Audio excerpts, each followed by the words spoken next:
Thevannur കൊല്ലംവിള road യാത്രായോഗ്യമാക്കണമെന്ന് ആവശ്യം. ഇളമാട് ഉമ്മന്നൂർ ഗ്രാമപഞ്ചായത്തുകളെയും ചടയമംഗലം വെട്ടിക്കവല എന്നീ block പഞ്ചായത്തുകളെയും ബന്ധിപ്പിക്കുന്ന റോഡാണിത്.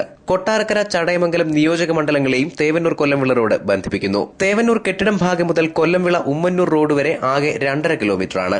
ഇതിൽ 1 കിലോമീറ്റർ ടാറിംഗ് നടത്തി. അവശേഷിക്കുന്ന 1.5 കിലോമീറ്റർ ഗതാഗതത്തിനോ കാൽനടക്കോ യോഗ്യമല്ല.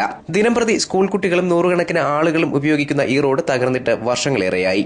ഈ തേവല്ലൂർ സ്കൂളിൽ തന്നെ ധാരാളം കുട്ടികൾ ഇതുവഴി പോകുന്നുണ്ട്, പഠിക്കുന്നുണ്ട്. നൂറുകണക്കിന് കുട്ടികൾ ഇവിടെ വന്ന് പഠിക്കാനായിട്ട് പോകുന്നുണ്ട്. അവർക്ക് വാഹന സൗകര്യം പോലും ഇല്ല. അഥവാ ഒരു വാഹനം ഉണ്ടെങ്കിൽ പോലും വാഹനം ഉണ്ടാക്കി കൊടുത്തു കഴിഞ്ഞാൽ പോലും ഡ്രൈവർമാർ ഇതിലേക്ക് കൂടെ ഓടിച്ചു പോകാൻ ഭയപ്പെടുകയാണ്. പലതവണയും ഇവിടെ പലരും വന്ന് മറിഞ്ഞു വീണിട്ടുണ്ട്.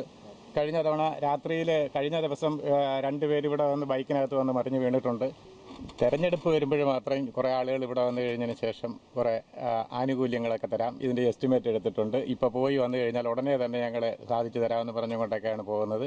പക്ഷേ ഇവരാരും ഇത്രയും കാലം വന്നു കഴിഞ്ഞിട്ടും ഈ റോഡൊന്ന് പുനരുദ്ധരിക്കുന്നതിനോ ഇതിൻ്റെ മേലെ നടപടികൾ സ്വീകരിക്കുന്നതിനോ ടാർ ചെയ്യുന്നതിനോ ഒരു നടപടി. റോഡിന്റെ അവശേഷിക്കുന്ന ഭാഗങ്ങൾ ഉടനടി യാത്രായോഗ്യമാക്കണമെന്ന് നാട്ടുകാർ ആവശ്യപ്പെട്ടു. News bureau, Chadayamangalam.